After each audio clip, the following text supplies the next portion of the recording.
La tempesta perfetta, tempesta secca, tempesta di siccità. Mancano piogge intense, in montagna non c'è neve, i corsi d'acqua sono ridotti al limite, la situazione è drammatica.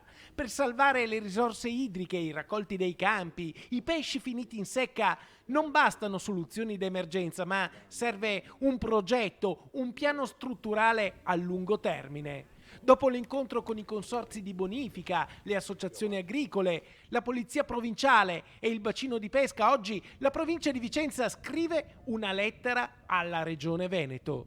Chiediamo un incontro ai vertici regionali, in modo particolare questa mattina ho firmato una lettera per chiedere all'assessore Bottaccin all'ambiente e all'assessore Caner per quanto riguarda l'agricoltura a livello regionale di venire a Vicenza e incontrarci per insieme con loro fare un ragionamento più ampio ed avere da parte della regione delle indicazioni più precise. Adesso la parola passa alla Regione Veneto. La provincia di Vicenza è attanagliata da una siccità drammatica. Non si può più aspettare.